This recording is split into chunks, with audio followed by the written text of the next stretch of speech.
गिरीश मिश्रा अपने जीवन के आखिरी समय में थे जब उनके बेटे ने उनको एक हॉस्टल में दर्ज करवाया। अभी जो हॉस्टल था ये काफी अलग सा था। ये किसी ट्रेडिशनल ओल्ड एज जैसा नहीं था जहां उनकी देखभाल की बहुत सारी फैसिलिटीज हों या सुख सुविधा हों, बल्कि ये एक छोटी सी अंधेरी सी बिल्डिंग थी जिसमें सिर्फ और सिर्फ 12 कमरे थे। अगले 2 हफ्ते तक गिरीश मिश्रा के बेटे और बेटी ने उनकी देखभाल की। वो उनका फेवरेट खाना उन तक पहुंचाते, उनकी हर तरह से सेवा करते और फाइनली वो दिन आ गया जिसका गिरीश मिश्रा जी को इंतजार था। उन्होंने वाराणसी में अपनी आखिरी सांस ली और उनकी मृत्यु हो गई।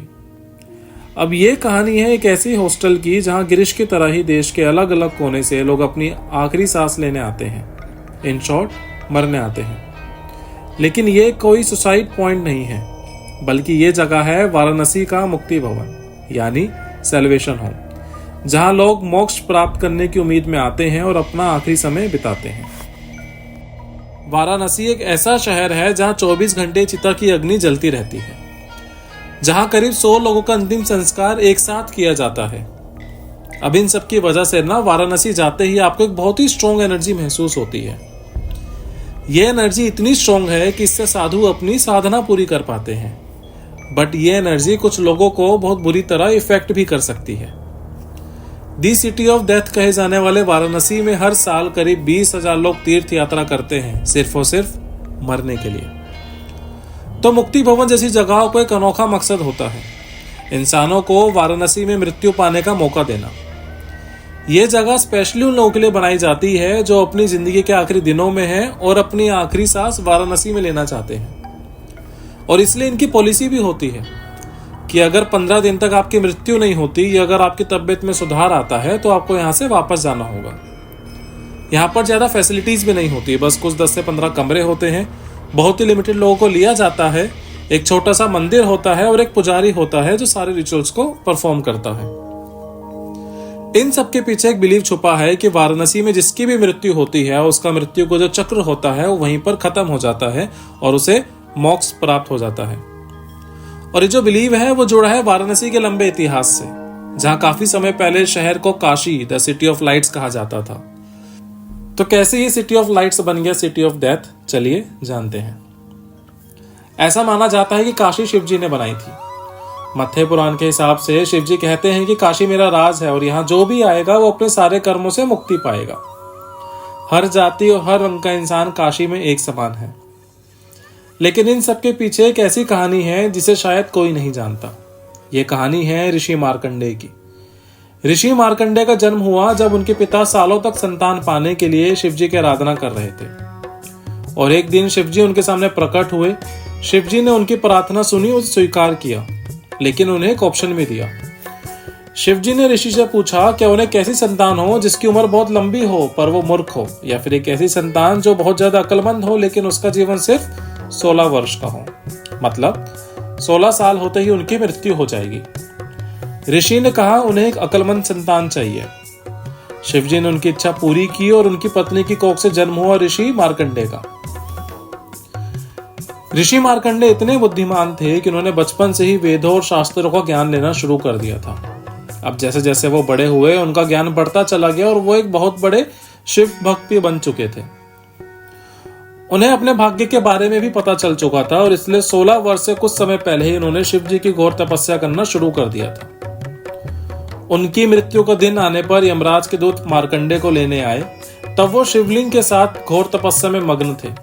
यमदूतों ने अपना पूरा जोर लगाकर उन्हें वहां से ले जाने की पूरी कोशिश की, पर एक शिव भक्त की भक्ति के आगे उनका पूरा जोर कम पड़ गया और यह देखकर यमराज खुद मार्कंडेय के प्राण लेने आए। यमराज से भयभीत होकर मार्कंडेय ने शिवलिंग को कस के पकड़ लिया और अपनी जान को बख्श दिए जाने की प्रार्थना की। यमराज ने जब अपने चाबुक को ऋषि मार्कंडेय गले में फंसाया तो उसी के फंदे ने शिवलिंग को भी अपनी जकड़ में ले लिया। अब ये सब होने के बाद शिवजी बहुत ज्यादा क्रोधित हो गए और साक्षात वहां पर प्रकट हो गए। अपने भक्त की रक्षा करने के लिए उन्होंने अपने त्रिशूल से यमराज का सर धड़ से अलग कर दिया। एक शिव भक्त की भक्ति के आगे मृत्यु स्वयं पराजित हो गई। ऋषि मार्कंडेय को तो नया जीवन मिल गया था, पर यमराज की मृत्यु हो जाने की वजह से पृथ्वी पर जीवन और मृत्यु का जो संतुलन है वो बिगड़ गया, क्योंकि बिन यमराज किसी की मृत्यु तो हो नहीं सकती। चारों तरफ असुर, राक्षसों, पापियों का कहर बढ़ने लगा और संसार में पूरी तरह उथल फुथल मच चुका था।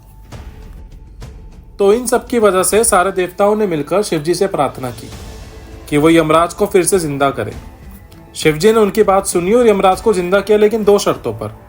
पहली कि वो ऋषि मार्कंडे का जीवन बख्श देंगे और उन्हें किसी भी तरह की कोई भी हानि नहीं आने देंगे, और दूसरी कि उस दिन के बाद से काशी में यमराज और उनके दूतों का आना सख्त मना है।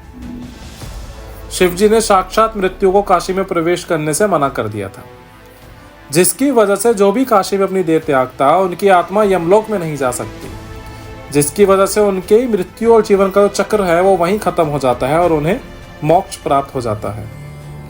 और यही कारण है कि आज लोगों का मानना है कि काशी में यानी वाराणसी में मोक्ष की प्राप्ति होती है। लेकिन कलयुग के अंधेरे भरे समय में लोगों ने इस बात का फायदा उठाना चाहा। धीरे धीरे दुष्ट और पापियों से काशी भरने लगी और हर कोई ये सोचने लगा कि उन्होंने चाहे कोई भी गलत काम किया हो, कुछ भी किया हो, यहाँ कोई भी पाप किया हो, यहाँ सब माफ हो जाता है। और इन सब की वजह से संसार में बुराई अपनी सीमा पार कर चुकी थी। चारों तरफ तबाही मच रही थी और फाइनली इन सबको रोकने के लिए काशी में प्रकट हुए काल भैरव। अब काल भैरव लॉर्ड शिवा का एक भयंकर रूप है। क्रोध से भरी आंखें, टाइगर के दांत, अपनी गर्दन पर लिपटे हुए सांप और इंसानों की खोपड़ी की माला पहने काल भैरव साक्षात डर का चेहरा। ऐसा माना जाता है कि काल भैरव इतने शक्तिशाली हैं कि उन्होंने लॉर्ड ब्रह्मा के एक सर धड़ से अलग कर दिया था, और इसलिए कहते हैं कि बुराई का नाश करने के लिए शिवजी ने काल भैरव को काशी के गेट्स पे तैनात किया हुआ है और उन्हें काशी का कोतवाल यानी रक्षक कहा जाता है। तो अगर आपने अपने जीवन में बहुत पाप किए हैं और यमलोक की सजा से बचने के लिए आप काशी जाते हैं तो आपका सामना काल भैरव से होगा। मृत्यु के कुछ ही मोमेंट्स पहले जब आपका जीवन आपके सामने चल रहा होगा, उसी समय काल भैरव आते हैं और आपको यमलोक में मिलने वाली सजा को कुछ ही मोमेंट्स में एक्सपीरियंस कराते हैं, और इस सजा को भैरवी यातना कहा जाता है, द अल्टीमेट सफरिंग, यानी यमलोक की यात्रा जो पृथ्वी पर काशी में मिलती है, जिसे काल भैरव देते हैं। भैरवी यातना जिसको भी मिलती है उसे महसूस होता है कि उसके बहुत सारे शरीर हैं और उसके हर एक शरीर को उसके कर्मों की सजा एक साथ मिलती है। उसे इतना दर्द महसूस होता है जो कभी अपने सपने में भी नहीं सोच सकता। कहते हैं कि मरने पर इंसानों को 40,000 बिच्छुओं के डस लेने जितना दर्द महसूस होता है, लेकिन भैरवी यातना इससे भी बहुत ज्यादा दर्दनाक होती है। और इसी तरह उसके हर पाप की सजा उसे मिल जाने के बाद उसके जीवन का चक्र पूरा होता है और उसे मोक्ष प्राप्त हो जाता है।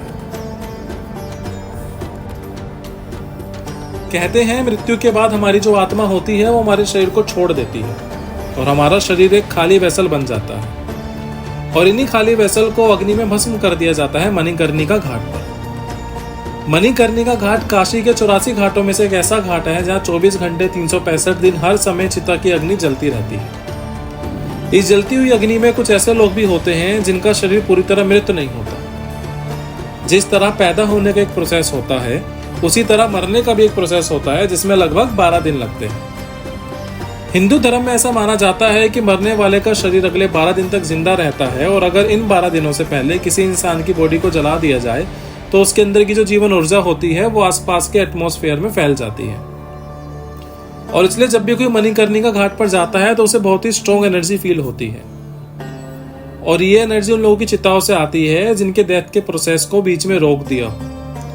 कुछ साधु, खासकर अघोरी, इस ऊर्जा को अपनी साधना को ज्यादा स्ट्रॉन्ग करने के लिए यूज करते हैं, और इसलिए अक्सर अघोरी चिताओं के आसपास पाए जाते हैं। तो वाराणसी और डेथ का जो कनेक्शन है ये बहुत ही स्पिरिचुअल कनेक्शन है। यहाँ मृत्यु से डरा नहीं जाता बल्कि उसे सेलिब्रेट किया जाता है। ऐसा माना जाता है कि मृत्यु जो है वो जीवन का ही एक हिस्सा है, और 24 घंटे जलती हुई लाशों की चिताओं पर बैठने वाले डोंग राजा जो कि चिताओं को आग देते हैं, उनके लिए मृत्यु ही पूरा जीवन है। और मृत्यु से जुड़ी हर एक चीज को, उसके पूरे रिचुअल को वो शुद्ध मानते हैं, इतना कि चिता पर यूज होने वाली लकड़ियों से उनके घर का चूल्हा जलता है। और तो और वाराणसी में राख की होली खेली जाती है। अब ये सब हमें ये बताता है कि जीवन और मृत्यु आपस में कितने समान हैं और कैसे इन दोनों का अपना अपना महत्व है। अगर आपको हमारी वीडियो पसंद आई तो इस वीडियो को लाइक करें, कमेंट करें, शेयर करें, और इस तरह की और वीडियोस के लिए मेरे चैनल को सब्सक्राइब करें। Thank you for watching.